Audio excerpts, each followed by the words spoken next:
ఊర్వశి, నీకేమైనా పిచ్చెక్కిందా? త్రిపుర, ఇక నుంచి నువ్వు మమ్మల్ని వదిలిపెట్టి వెళ్ళడానికి వీలేదు. ఎక్కడికైనా వెళ్తే మా మీద ఒట్టే. పాప కన్నయ్య తప్పకుండా కనిపిస్తారు. మేం వెతికిస్తాం. ఇంటికి వెళ్దాం రా అమ్మా. ఇది కావాలని నన్ను కొట్టింది. చెప్తాను దీని పని. ఏంటో నువ్వు చెప్పేది? ఇప్పుడు ఆడుకుంటాను చూడు. నిన్ను నటించడానికి రమ్మంటే పెద్ద ఫోర్స్ కొట్టావు కదా. ఇప్పుడు కావాలని నువ్వే చేసుకున్నావుగా. ఇప్పటి నుంచి చూద్దు గాని. ఏంటే నువ్వు చూపించేది?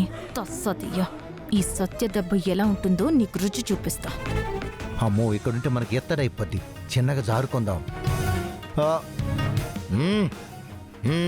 ఆగరా, అసలు ఇదంతా నీ వల్లే వచ్చింది. నీలాంటి దొంగ స్వామీజీలు బ్రతుకున్న వాళ్ళని కూడా చంపేస్తారు. చెప్పరా,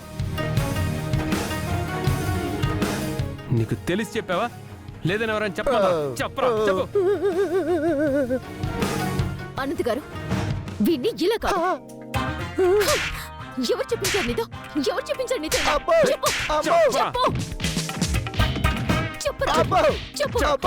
ఎవరు చెప్పించారు?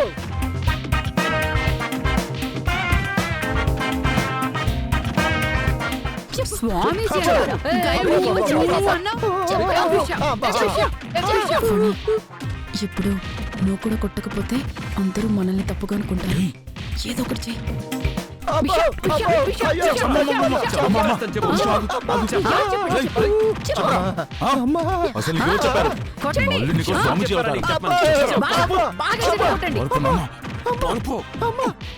ఏం కొడుకుడు కన్నా నేను కడుపులో పుట్టి నన్ను పారిపోమంటావా? నీ సంగతి తర్వాత చెప్తా. వదిలేరా, వాడేదో డబ్బు కాశపడి ఏదేదో చెప్పాడు. వదిలే.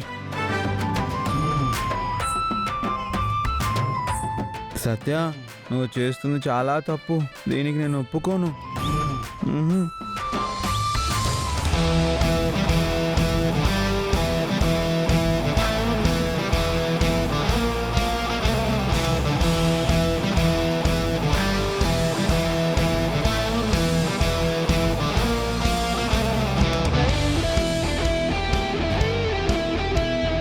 లారీ పాప, మీ అమ్మ నా మాట వినట్లేదు కదా. ఎన్నిసార్లు చెప్పినా మీ అమ్మ మన ఇంటికే వెళ్తుంది. కాబట్టి ఈసారి మనమే మన ఇంటికి వెళ్దాం. మీ అమ్మని కాపాడుకుందాం, సరేనా? ఎలాగైనా సరే సత్యాన్ని నేను కాపాడుతాను. పని వాళ్ళు మంచివాళ్ళు కాదు. మీ అమ్మకి ఏదన్నా ప్రమాదం జరగచ్చు. ఒకవేళ అవసరమైతే మీ అమ్మ గురించి మొత్తం చెప్పేస్తా. అక్కడ నీకు మా బామ్మ, మీ నానమ్మ, బాబాయ్, పిన్ని అందరూ ఉన్నారు. ఇక నుంచి మన ఇంట్లో హాయిగా ఉందాం, సరేనా?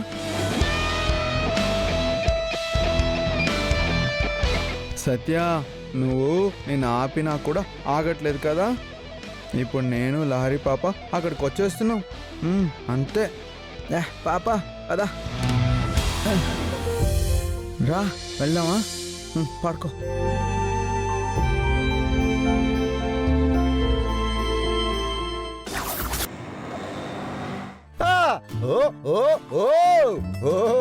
అమ్మా, కుళ్ళ పొడి చేశారు కదరా నాయనా.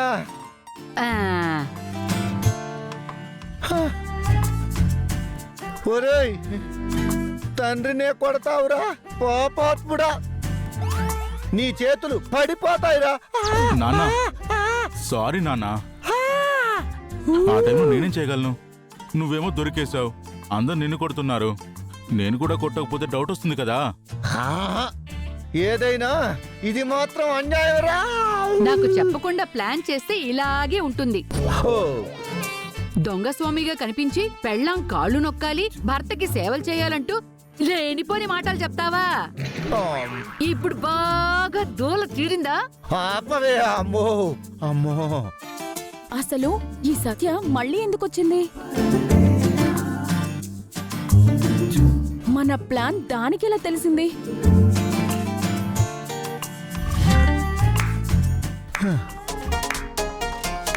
అబ్బో,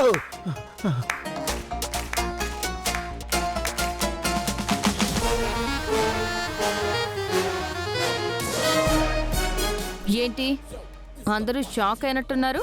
రానన్నావు కదా, మళ్ళీ వచ్చి బ్రతిమల్లా వద్దని చెప్పాను కదా. చూడు ఫణి, నాకు డబ్బులు కావాలి, నీకు నా సాయం కావాలి. మీకు నేను సాయం చేస్తాను, నాకు డబ్బులు అవసరమైనప్పుడు మీరు ఇవ్వాలి, అంతే. అంతేకాని పని లేదు నువ్వు రావద్దు ఆ మాట నాకు అస్సలు నచ్చదు. ఎందుకంటే నేనొద్దనుకుంటే వెళ్ళిపోవాలి, కానీ నేను కావాలనుకున్నా రావాలనుకున్నా నన్ను ఎవ్వరూ ఆపకూడదు. నిన్ను ఏయ్! తులసి, ఆగాగు, నీ దగ్గరికి తర్వాత వస్తా. హ్మ్? చూడు ఫణి, మన మధ్య గొడవలొద్దు. మీరేం చేస్తున్నారో నాకు తెలీదు, కానీ ఆ డెమో హౌస్ దగ్గర వర్కర్స్ని ఆపడం, సూపర్వైజర్ విషయంలోనూ ఏవేవో చేశారు. అదే వీడియో నేను చూపించాను. దాని వెనక ఉన్న దాంట్లో ఈ సంతకాలేంటో నాకు ఏమీ తెలీదు. అంత లోపలికి నేను వెళ్ళను కూడా. ఒకవేళ నేను వెళ్ళాలని మీరు కోరుకుంటే చెప్పండి. అదేం అవసరం లేదులే సత్య. ముందు విషయం ఏంటో చెప్పు. ఇప్పటి వరకు జరిగిందేదో జరిగిపోయింది. నీకెంత డబ్బు కావాలి? నాకు 10 లక్షలు కావాలి. ఏంటమ్మా 10 లక్షలా?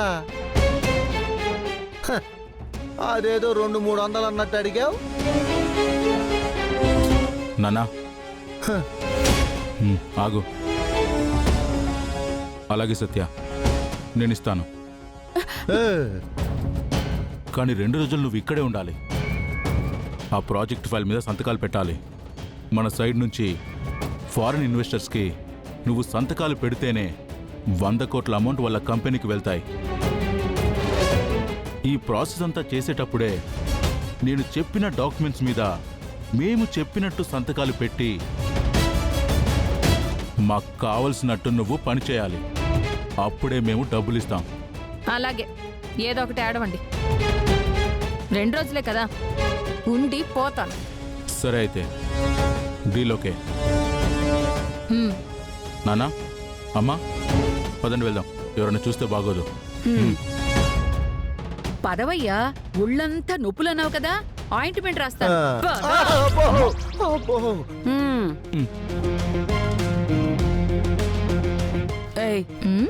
ఇక నుంచి ఎక్స్ట్రాలు చేసావనుకో తోక కత్తిరిస్తాను.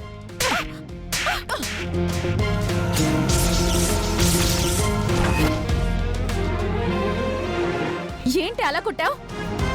దోమ, మలేరియా గాని డెంగ్యూ గాని వచ్చి పోతావేమోనని చంపేశా.